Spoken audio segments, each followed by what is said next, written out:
you, Kizzy Wade. Woo!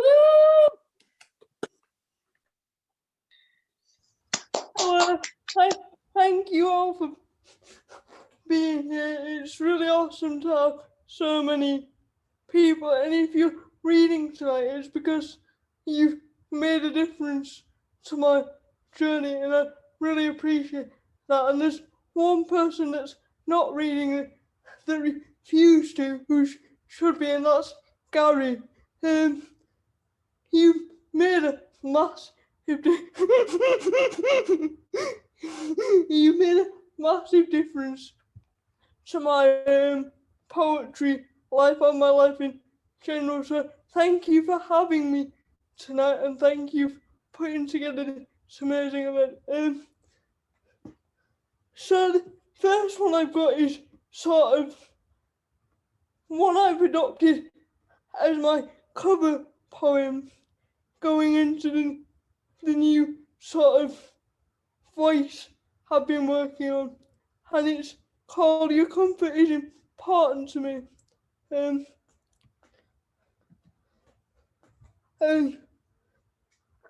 I wrote it because people keep claiming that online that my poetry makes them uncomfortable, and they don't quite get that is the point. Your comfort is important to me. It really is. I don't want to personally attack anyone, but I can't pussyfoot around the big issues. I have to at least try and inject some urgency into the powers that be. So if you're still in denial and my words offend you, well, that was kind of the point.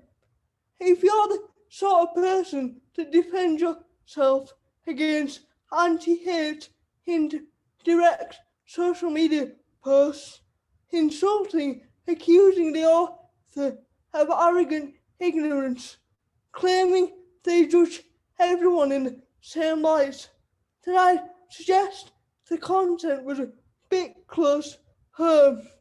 And if that's true, I'm glad it struck a chord. Even if it pulled a little too tight, that discomfort is on you. If you find the idea of activism annoying, if you can't fathom the importance of people power and would rather brag about being apolitical, leaving lives in the hands of removed incompetence, you have clearly never felt the burning rage that good activists feel. And if I'm the one that finally makes you feel that fire, then I'm proud to ignite it.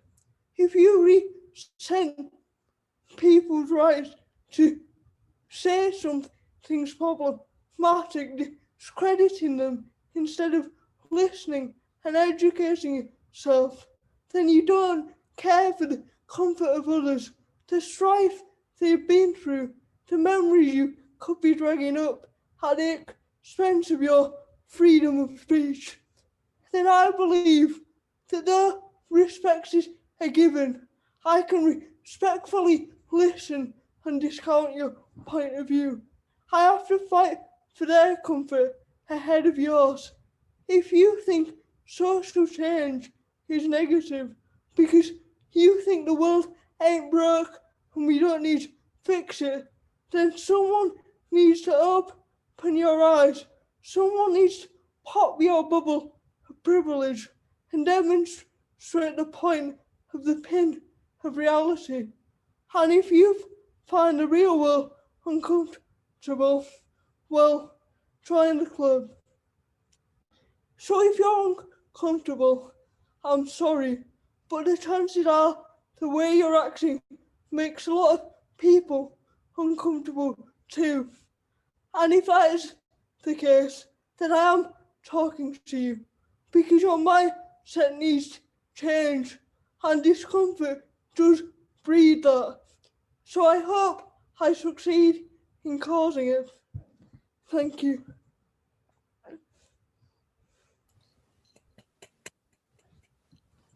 The next one I've got is what I would consider one of my more cutting pieces.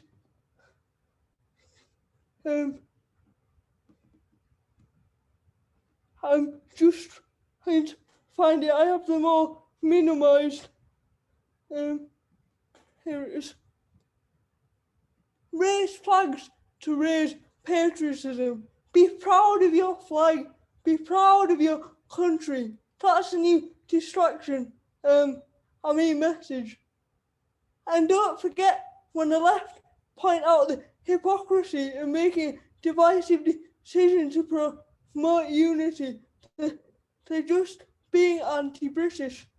No, I'll be proud of Britain when the streets are safe and we can trust figures of authority to make sure of that.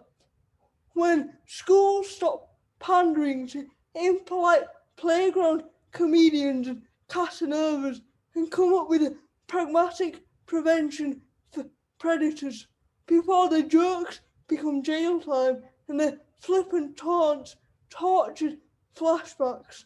I'll be proud of Britain when the ruling class is held to account, not just the Eastern educated Egypts who constantly choose the selfish route, parliamentarily protected from death, poverty, and misery they cause. But those with blue blood who still give our British Empire memberships, those who we, a secular nation, ask God to save. I wonder how they're coping, dealing with all that racism and paedophilia internally must be really hard.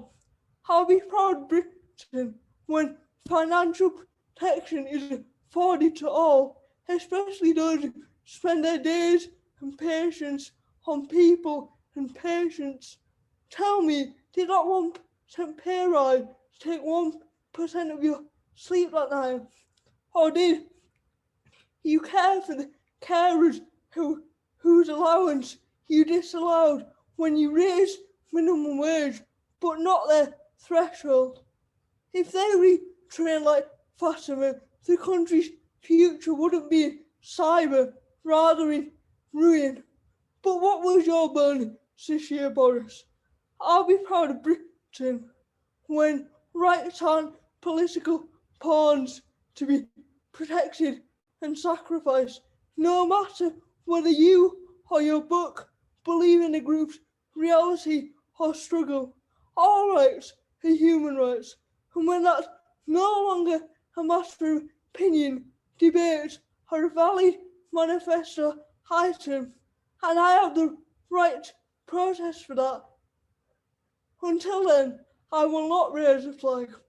Until then, maybe take those flagpoles and use them as spines Tory MPs that not only manipulate our Union Jack into political symbols, but also let down the average Jack with pedantic policies that seem good on the face of it, but when in fruition, feed frowns.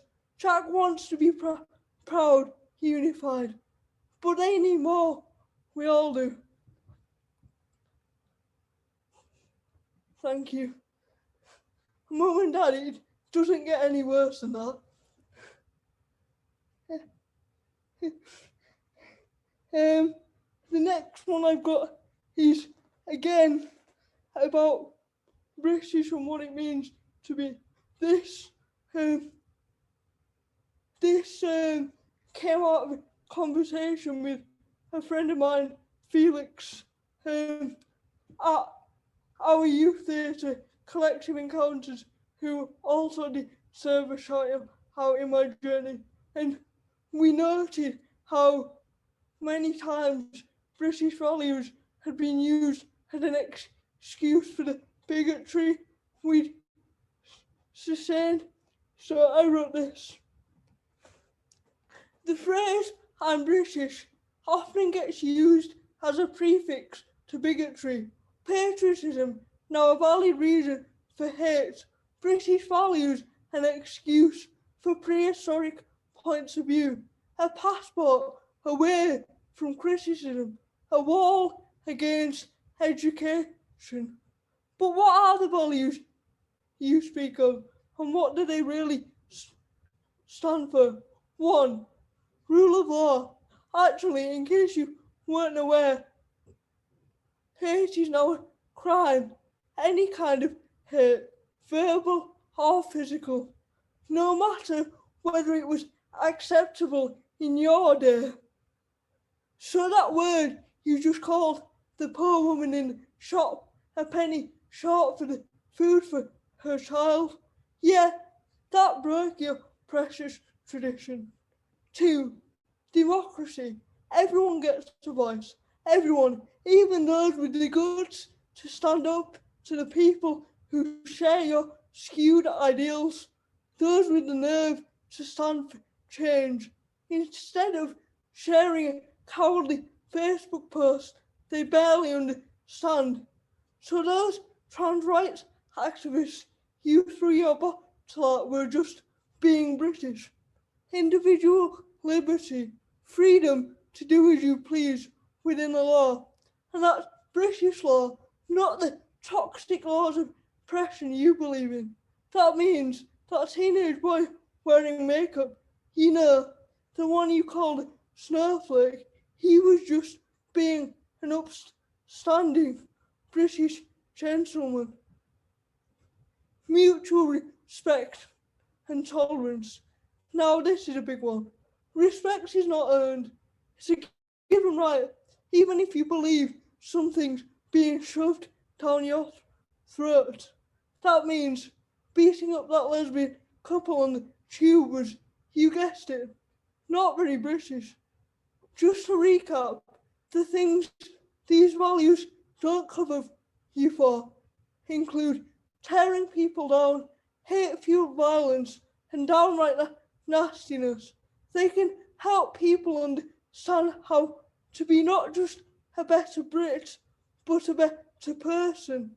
And if we all understood this, we'd be a better nation and a better world. Thank you. I'll be back soon. Thank you again for listening. Well, let's unmute yourselves and just give our feature, our special guest, over here.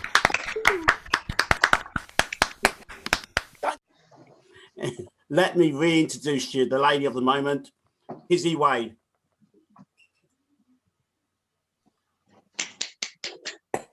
Hello again. It's been lovely to hear everyone. Yeah, my parents have gone. They wanted to thank you all for being so welcoming. I think they were just happy to know that you all exist.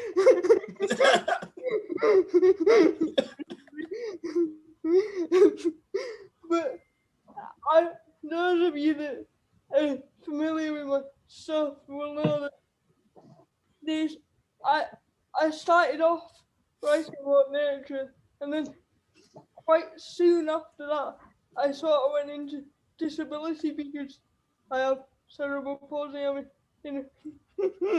I'm in a wheelchair, so I mean, it was an obvious thing. But recently, I wrote this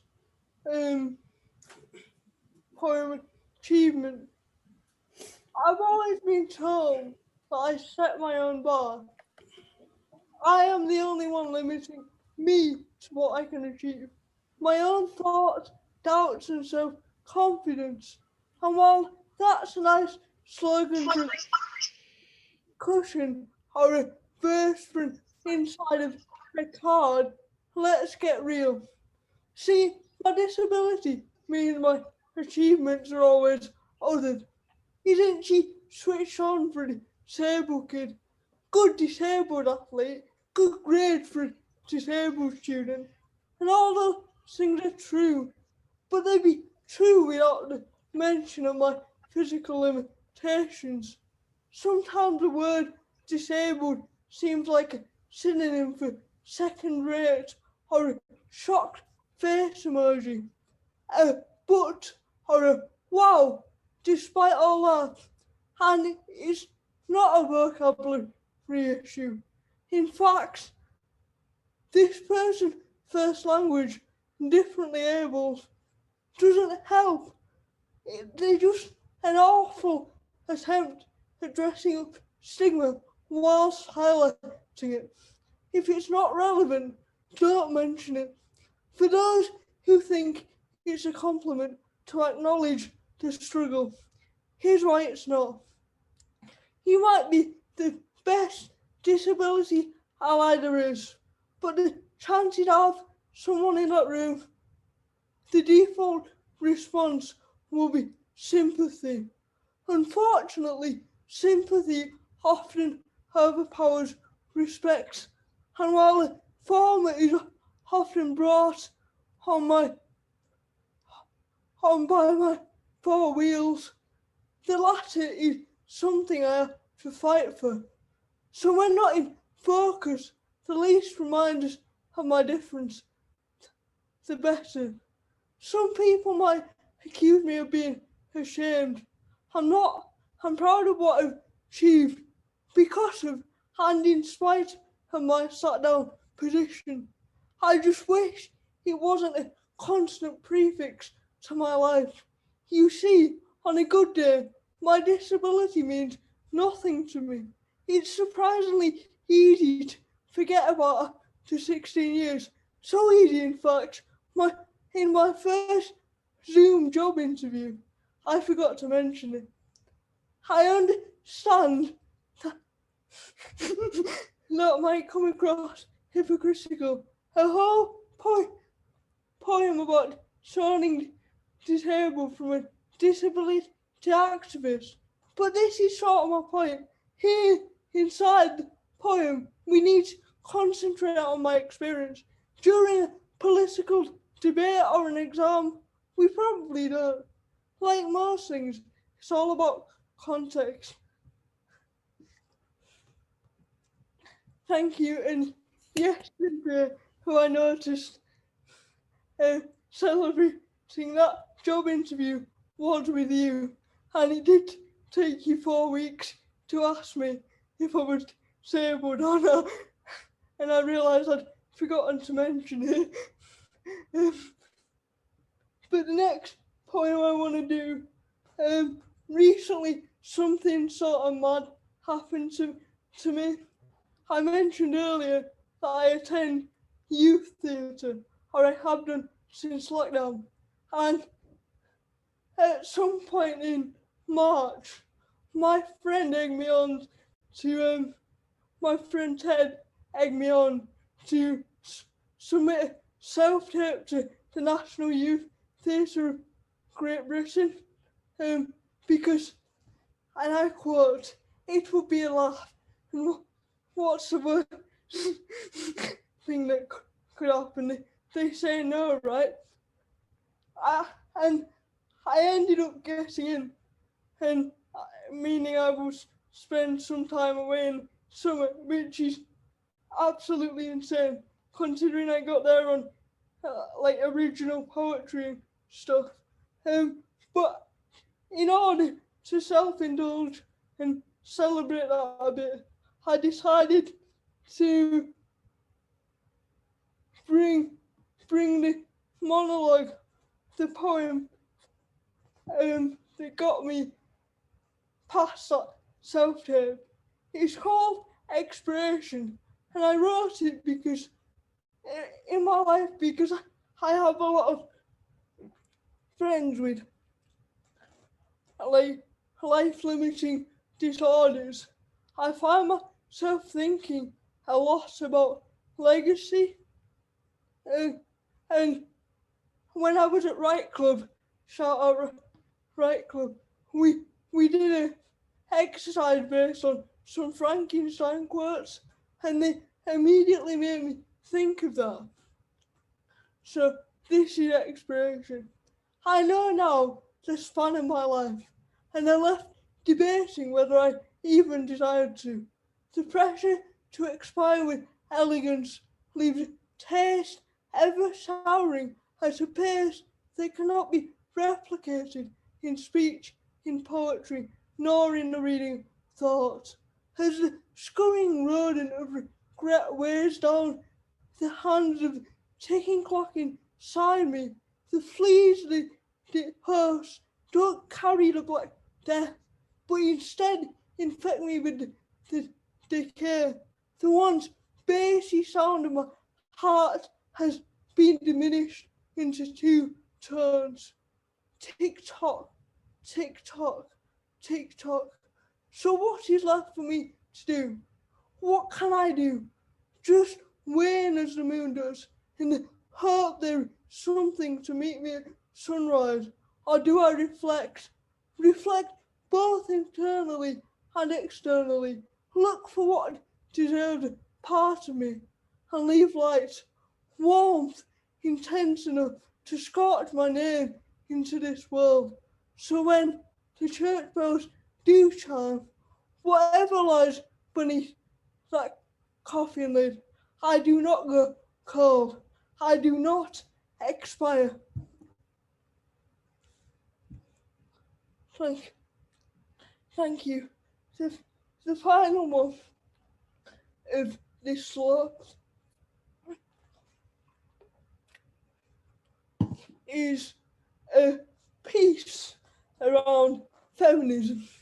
Now, I want to make it clear to start off with that, as you'll find out, this is not an anti-feminist piece.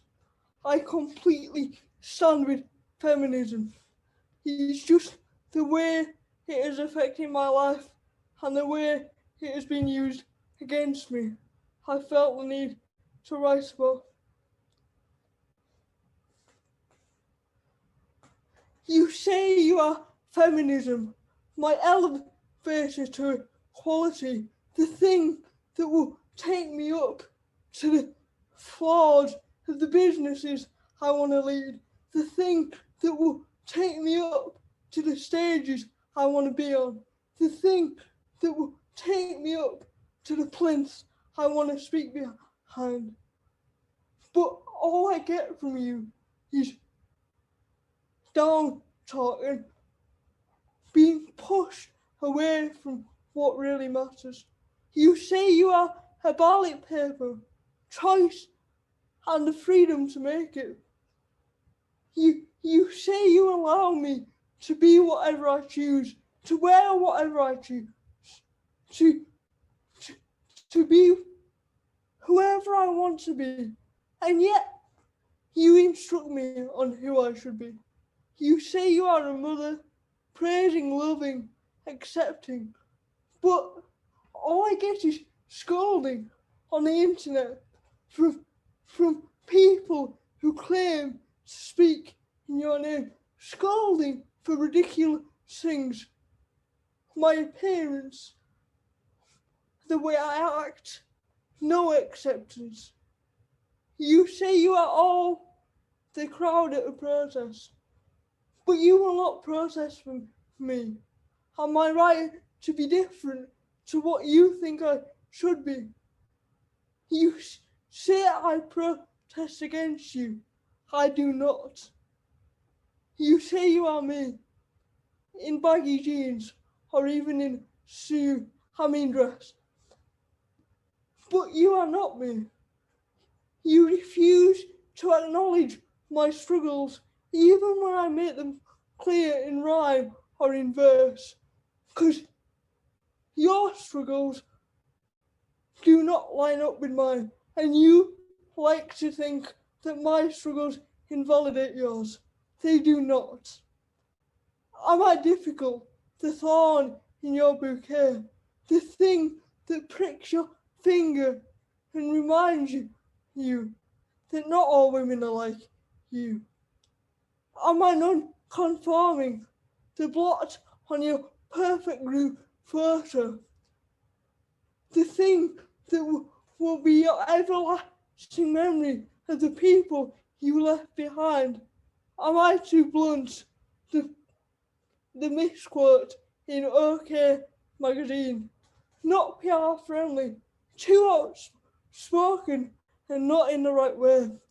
Am I too stubborn, the non-sharer of your Facebook post, refusing to follow you blindly without critical thinking?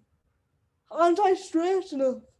The crease in the patronising pages of your self-help book that don't help me, but alienate me. Now, this poem might come across as anti-feminist. It's not. In fact, if my experiences were different, then I may consider myself one. But what you need to understand is you, as a movement, are incapable of speaking for all women unless you include all women and practice what you preach, accepting them. Thank you. The first one I've got is called Acceptance Olympics, and it was wrote in a data shop again. Hello and welcome to the Acceptance Olympics, the place where we reward the very least in human kindness. This is Super Saturday, and boy, do we have some tear jerkers for you. But remember, the bar is always low. We can't expect them to jump through hoops carrying that signal virtue. Today, our headline about was a 4,000 word lecture, the event where 8 adults with an omniscience complex lecture teens about their own lived experience. Today we have an array of teachers, extended family, and of course, strangers on the internet. The rules are simple: be cliched, be repetitive, and most importantly, be insensitive. Picking up the bronze medal is Linda. Linda took it upon herself to let a gay teenager coming out on Facebook know that life would be very hard for him. What a kind warning. I mean, I'm sure he already knew that. He was outed in high school after all. But she only has his best interests at heart, and it's nothing to do with internalized homophobia. Sticking with the LGBTQ community now, Trevor and Silver for telling his lesbian relative she's just too young to know. She's 17, so above the legal age of consent, but that doesn't stop Trevor scoring this bonus cliche. 18 to be gay, but free to be straight is a real favourite among our athletes. They just can't get past the sexual bit of sexual preference. But as they always say, it is a lot for them to deal with. Taking home the girl, we have Karen. Karen lectured her female student on how she attracts the unwanted male attention in class. She scored a double for victim blaming, a triple for perpetuating privilege. She noted how she does always get angry when they approach, giving them attention. She said her skirt was kind of distracting and ended it with the classic, boys will be boys. Well done, Karen.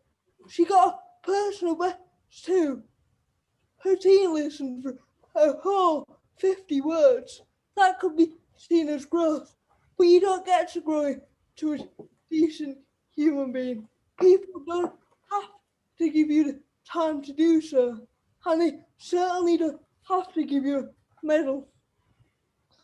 Thank you.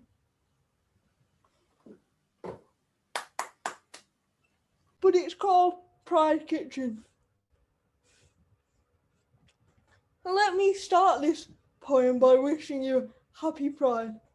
Now, if you're expecting optimistic verse, believe me, I've tried.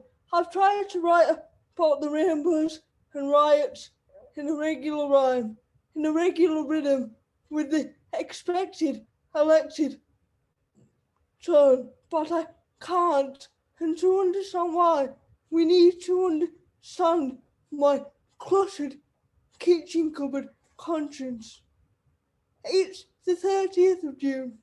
Today in my kitchen, there's a dinner between my social circles.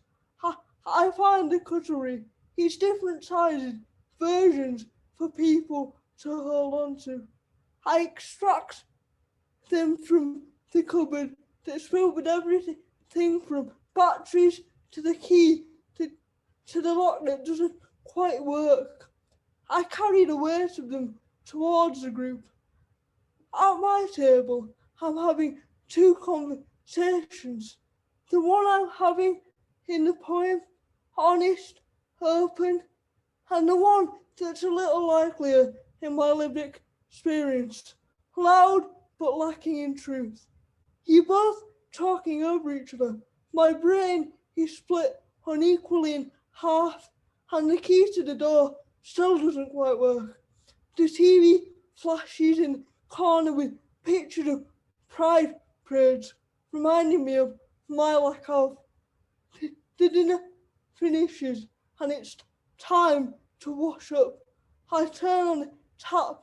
The metal is cold. It shocks me into a state of discomfort and puts me on guard. And then the water begins to flow over my hands, suppressed thoughts seeping into my skin. The safety tested bubbled soap all pop one at a time, and as they do, the memories begin to flow, carrying me away from calm and confidence, narrowly avoiding the plug hole of perfectionism and drain of indecision. I'm so in my head I haven't even noticed the water is burning me. But other people have, and they're asking questions, and so am I. Again, I brush it off and get them to leave. I see her smile in sight and slam the door, re-enter the kitchen and run my hands across the counters, and I notice that some of the water has spilled out, staining slurs on granite. I lick my thumb and wipe manically. No luck. I panic, grab a pride flag and use that. It makes it worse, bold it even. It can never get rid of what will always be there. So I'll just cover it up with the multicoloured printed polyester. I sit alone at the table and think for as long as I can tolerate, then a bit more. And as the calendar flips over to July, I get up, grab the cutlery, I drag the TV, detach the faucet, and pick up the flag, taking them to the cupboard and bundling them in. I take out the faulty key, walk to the door, and try the lock. It works. I leave. I will have to tidy up in here every so often, but I won't have to have dinner until next June. Let me start this poem by wishing you happy Pride. Now, if you're expecting an optimistic verse, believe me, I've tried. I've tried to write about the rainbows and riots in regular rhyme, in regular rhythm, with the expected elected tone, but I can't. And to understand why, you need to understand my cluttered kitchen cupboard conscience. Thank you.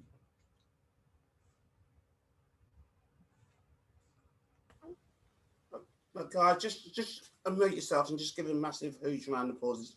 Sometimes that's all what needs to be said, guys. Aye. Oh, wow. Aye. I basically wanted to finish this off with a little bit of information about my project, my project away from poetry, which is a radical curriculum fellowship. We are working on basically revolutionising the British education system and hopefully creating an activism curriculum on top of that. We've recently rebranded a bit, so we want to raise awareness for other educational issues away from the curriculum, and we want um, we want sort of adult allies to come to the meetings and help to facilitate and bring new experiences to it. So if you would like to get involved, just most of you have me on Facebook, I feel like. Just message me. And if you don't friend me on Facebook, this was a poem that sort of set that project off. And I think the only ones that have heard it are Gary and Lantern. How to be an activist in 2020. We live in a time where everyone has opinions and everyone has a platform. Everyone has ideas for change. But just having a social media account doesn't make you an activist. It makes you a 21st century human. So what's the difference? An activist activates. They initiate change. They suggest solutions to problems. They are willing to debate and discuss. They have perspectives on issues that you haven't even contemplated. Let's think about activism as a career. I probably belong to the first generation for which fighting for change is a viable job option, but I'm certainly not the first person to aspire to make my mark. The suffragettes, the American Civil Rights Movement, the Chicago 7, all these people did it before any careers advisor suggested it, just because they had a cause. What can we take from our predecessors? I've thought a lot about this, and the main thing that stuck through the ages is passion and guts. The passion for the cause should be the same whether the platform is a street protest or a blog. And no matter how you're saying the things that go against the grain, you need to be prepared for criticism. You need thick skin, whether it's Trump supporters or, or hate through the letterbox. But there are differences between then and now. As I said earlier, everyone has a platform. Everyone has opinions. That means we need to be imaginative with our content to get out of the echo chamber. But let me get this straight. I am new to this. I have a tiny reach. But how do I improve? Recently I've noticed there's not much easily accessible education for young activists. It is getting better. There are some programs for climate awareness and anti-racism, but these are very directed and sometimes exclusive. We need general education that people can start their own cause on. We need a radical curriculum. Thank you. And the next point I've got is sort of just to chill it all out again, and it's called keyboard. I haven't done it in a while, so if I make mistakes, bear with me.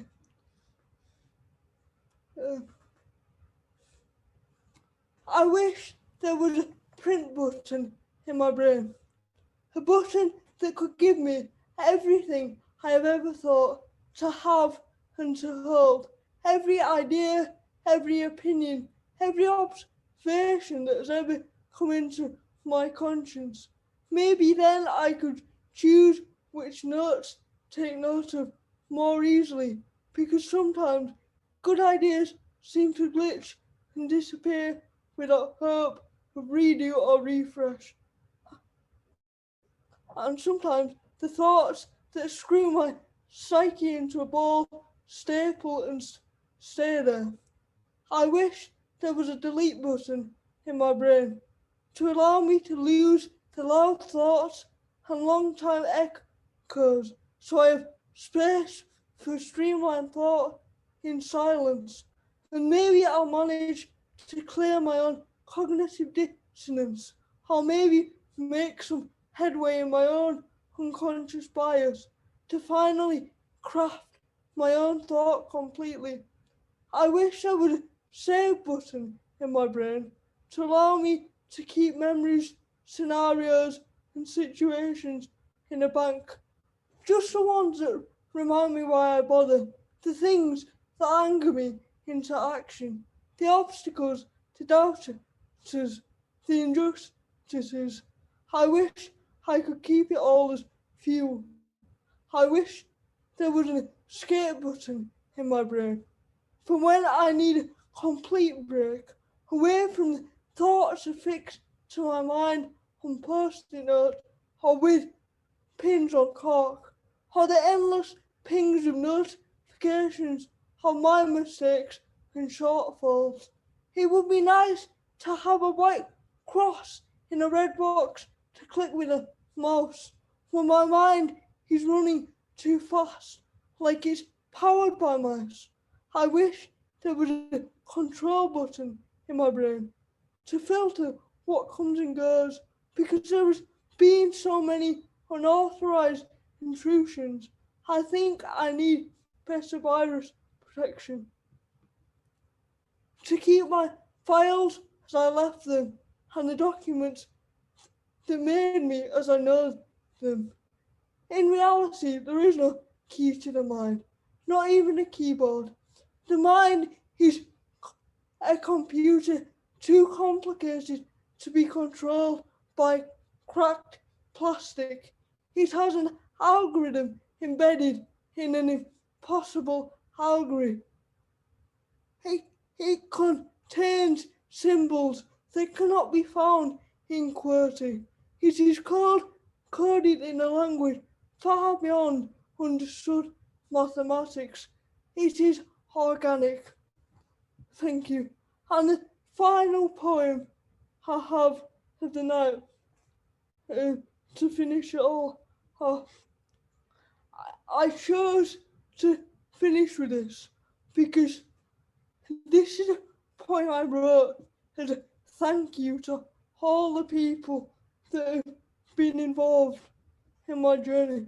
And for anyone who doesn't know, my life was very difficult before I found poetry. I had zero confidence. I was really badly bullied at school. I had barely any friends, and I was really struggling just to find a purpose and carry on. Poetry gave me hope. It's as simple as that. See, before I started writing, I dreamt but never hoped. Dreaming is when your head is in the clouds. For it to be hoping, your feet have to be on the ground. Your knees have to take the weight of rational reality. Standing has never been my strong point, not just in the physical sense. I never really stood for what I wanted or what I believed in. I more crouched to conceive, held down for a shortfall, because I couldn't see past my own physical and mental shortfalls. I used to plant my feet on the ground wearing steel toe caps of resilience and breathe in the optimism, oxygen. But soon enough, nettles always poked through my soles to sting me with spikes of self-doubt and cause blisters that brought me down. Now I'm not saying that my prognosis doesn't prick my confidence every now and then, and I still don't waste time wishing to walk but I do have a medium to mediate with my mind and understand what I can do for the world. It allowed me to scribble down the thoughts that circulate and stay cycling some kind of order, and finally have them heard, and give me space to think productively about how to solve problems. When I listen to poetry, I have hope for my future. I see a diverse range of people talking about everything from talking turkeys to prime number romances. And I realise that somewhere in there might even be space for me, a platform for me to speak and make some material changes for future lost teams. Maybe I can literally talk for England, as my granddad always used to say. When I meet with poets, it restores my faith in humanity, gives me hope that life doesn't have to be like high school. They've taught me more than any textbooks about cultures far away from mine. They've given me permission to be something other than happy and indifferent. They've taught me I don't have to bend to be liked. Poetry has given me hope. Just one final thank you to everyone that's been involved tonight. It's been awesome. I expected a night like this to come 3, 4, 5 years into my journey and have like almost 30 people here 3 hours later is ridiculous. And if you're still here, there's a great chance that we're friends, and if we're friends, you probably made a difference to the way I think about the world. And you've probably made me happy at some point when I really needed it. So thank you. And again, thank you to the amazing Gary for being so organised and even kicking me out of my own Facebook group so that I wouldn't but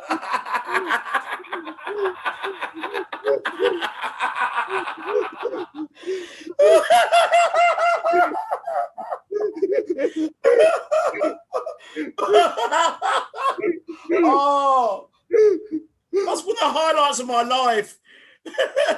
If those who don't know, we've had a like a group of Kizzy talks all week, so I kicked her out of it. So everybody was talking to Kizzy was talking to me.